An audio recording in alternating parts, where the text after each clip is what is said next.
हमरी का नाम खुशी वाला, लवली नाम कुरी, बकरी कटना धंधा हमरी,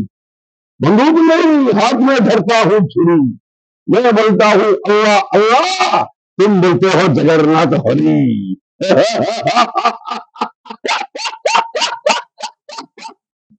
नमस्कार मु सुधांशु आपण देखुछंती आंदोलन न्यूज। आमे आज अच्छु स्वर विद्यु ठारे जोटी काली स्वर्णमहल नाटक मंचस्थ करुला स्वामी पाई पछे नरक को जीवी जो नाटक रे जे नव कुमार घोष अछंती अभिनय करथुले तांकर अभिनय एते निखुण थिला दर्शक माने तळु चेयर माड़ करथुले आ एई समय रे जे अछंती सह कलाकार माने दर्शक मानक अनुरोध कला परे दीर्घ 5 ରୁ 10 मिनिट नाटक बंद होइतला तापरे नाटक पुणी आरंभ होइतला कोन थिला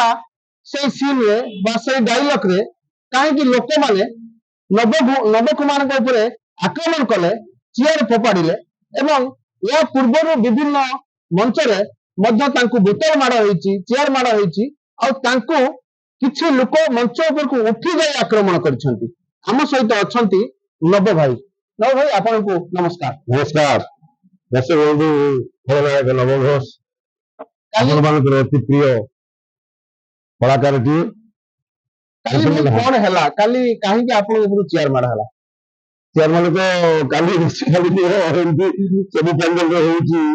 जे बड़िया कथा मोर निखुण अभिनय आउ ता धरे किछि नै गप तो एमती यात्रा रे ढेर गप ढेर कथा होची এটা হচ্ছে নিখুঁত অভিনয় যে মুসলমান হিন্দু ମାନଙ୍କ ভিতର କଥା ମୁଁ ମୁସଲମାନ ଚରିତ୍ରରେ ଅଭିନୟ କରୁଛି ସେ ଯୋଉ କଥା ସେ ଯୋଉ ବ୍ୟକ୍ତିତ୍ୱକୁ ସେ ଭାବୁଛନ୍ତି ପ୍ରକୃତରେ ମୁଁ ମୁସଲମାନ ଝିଅ। ଆଉ ସେ ସଂଳାପଟା ଥରେ କୁହନ୍ତୁ ଟିକେ ଦର୍ଶକ ଶୁଣିବା ପାଇଁ ଚାହୁଁଛନ୍ତି। ସଂଳାପଟା ଥିଲା हमरी का नाम खुशी वाला, लवली नाम कुरी, बकरी कटना धंधा हमरी, बंदूक नहीं हाथ में धरता हूँ छुरी, मैं बोलता हूँ अल्लाह अल्लाह, तुम बोलते हो जगन्नाथ हरी।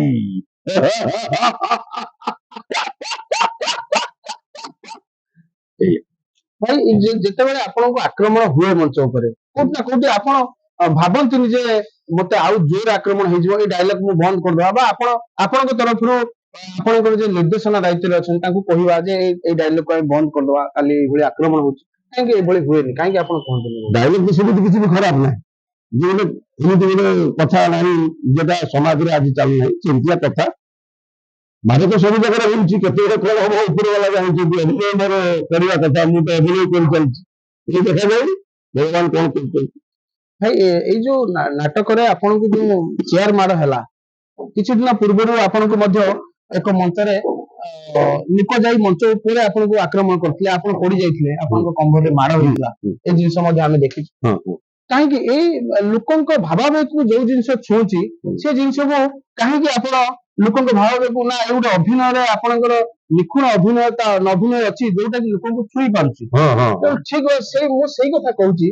जे जेते बेले जणे नाट्यकार नाटक लेखंती सेते बेले से लोकन को मन को छुईला भले नाटकटे लेखंती काली जो नाटक थिला काली जो अभिनय जो डायलॉग पई आपन को चेयर मार हला सेही डायलॉग ता मु सुनया पई चाहूची लोकन से डायलॉग थिला जो गोटे हिंदू ब्राह्मण घर पिला को टर्चर करिया ताको जबरदस्त घोष खुएगा मुसलमान धर्म को आड़वा पाई जबरदस्ती करवा जो से अभिनय थे पुणी सुभाष बाबू ये नाटक गप एटा सत नुह आम नाटक गप तैयारी कर मुसलमान एमती भी बहुत आजिका डेट भी होची बांग्लादेश बांग्लादेश जो ये गोटे गप तैयारी कर सत नुह ये मो डायलॉग था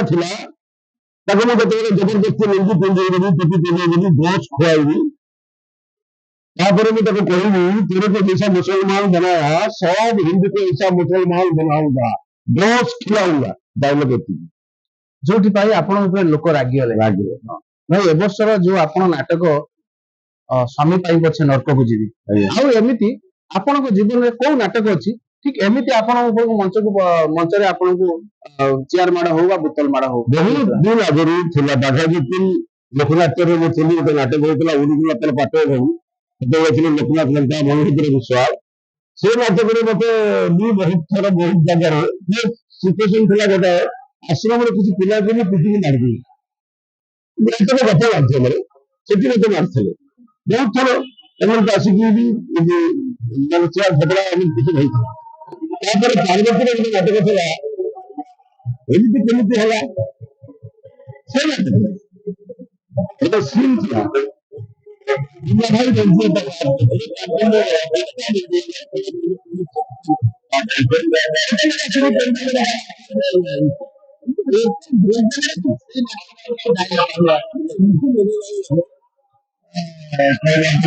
ଏଇ ନାଟକରେ ଆଉ କଣ ଡାଇଲଗ ଅଛି? ଏଇ ନାଟକରେ ଡାଇଲଗ ବହୁତ ଅଛି, ଆଉ ଗୋଟେ ଭଲ ଡାଇଲଗ ଲୋକ ଶୁଣିବା ପାଇଁ ଚାହିଁବେ। अरे मिश्रा बाबू एकदम जरूर आएगा। तुम सब हिंदू लोग अमेरिका पार चपक मुसलमान होकर अल्लाह अल्लाह बोलोगे, एक दिन मैं हिंदुस्तान को मैं जरूर पाकिस्तान बनाऊंगा, क्योंकि अमेरिका नाम कुर्सी वाला लागले नाम खोड़े कसना धंधा हमरे बंदूक नहीं हाथ में धरता हूँ चोरी, मैं बोलता हूँ अल्लाह अल्लाह, तुम बोलते हो जगन्नाथ हरी।